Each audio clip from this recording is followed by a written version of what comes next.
આપણે સૌ જાણીએ છીએ સંબંધો બાંધવા સહેલા છે પણ એને નિભાવવા એટલા જ મુશ્કેલ ખરું ને જાણે એકદમ નાજુક દોરા જેવા તો ચાલો આજે એ જ સમજીએ કે આ નાજુક દોરાને મજબૂત કેવી રીતે રાખવો અને સંબંધોમાં જે ભાવનાત્મક અંતર આવી જાય છે એને કેવી રીતે ઓછું કરવું.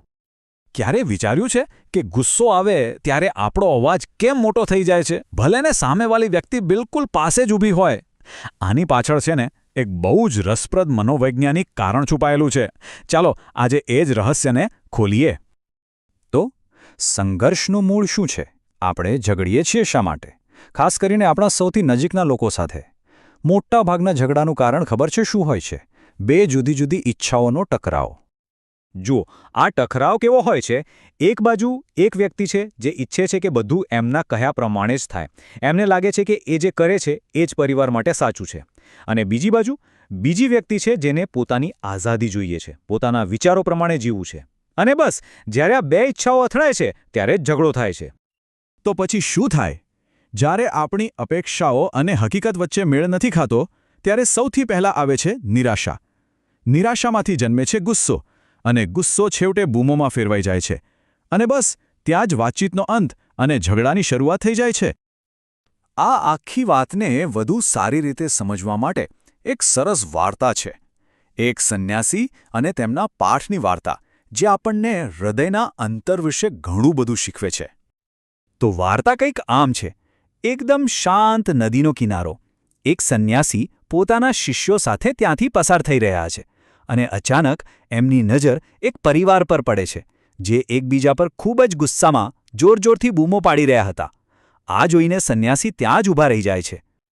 પછી એ સંન્યાસી પોતાના શિષ્યો તરફ વળે છે અને એક બહુ જ સીધો પણ ઊંડો સવાલ પૂછે છે. લોકો જ્યારે ગુસ્સામાં હોય ત્યારે એકબીજા પર બૂમો કેમ પાડે છે? આ એ જ સવાલ છે જેનાથી આપણે શરૂઆત કરી હતી, નહીં?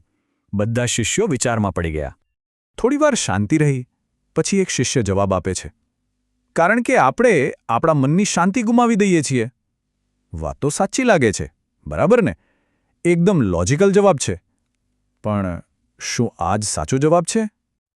સંન્યાસી સ્મિત કરે છે અને પાછો બીજો સવાલ પૂછે છે. એ કહે છે, પણ વિચાર કરો, જ્યારે બીજી વ્યક્તિ બિલકુલ તમારી સામે જ ઊભી હોય ત્યારે બૂમો પાડવાની શી જરૂર છે? ધીમેથી પણ તો વાત થઈ શકે ને?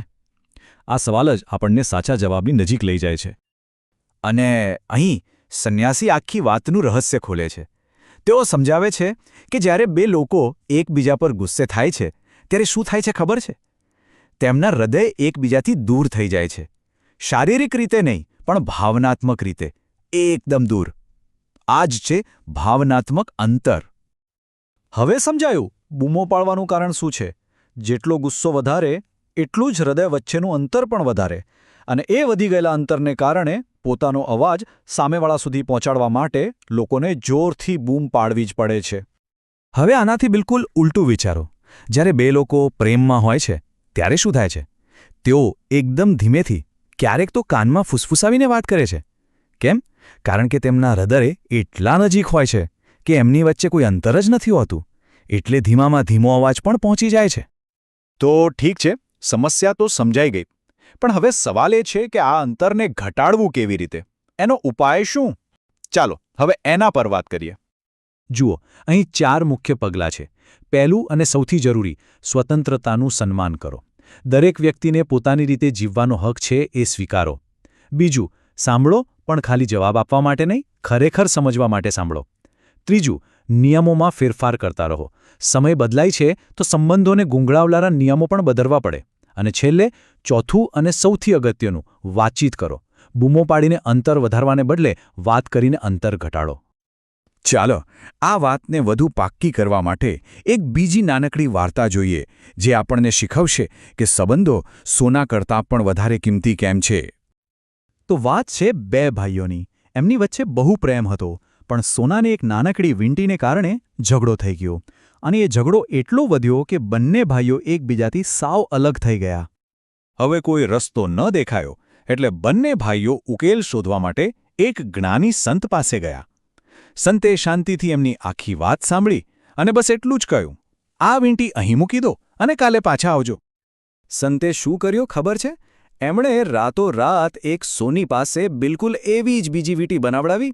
બીજે દિવસે જ્યારે બંને ભાઈઓ આવ્યા ત્યારે સંતે બંનેના હાથમાં એક એક વીંટી મૂકી દીધી. બસ બંને ખુશ અને ઝઘડો ત્યાં જ પૂરો થઈ ગયો. પછીથી જ્યારે ભાઈઓને સાચી વાતની ખબર પડી ત્યારે એમને પોતાની ભૂલ સમજાઈ. એ સંત પાસે ગયા ત્યારે સંતે પ્રેમથી કહ્યું, જુઓ, સોનું તો એક તુચ્છ વસ્તુ છે. તમારા સંબંધોનું મૂલ્ય એનાથી ક્યાંય વધારે છે. એને સાચવજો. તમારી વચ્ચે ક્યારે અંતર ન આવવા દેતા. તો બસ આ જ સવાલ આજે આપણે સૌએ પોતાની જાતને પૂછવાનો છે. આજે કોની સાથે અંતર ઘટાડવામાં આવશે? એવો કયો સંબંધ છે જેને થોડી નજીક લાવવાની જરૂર છે? જરા વિચારજો.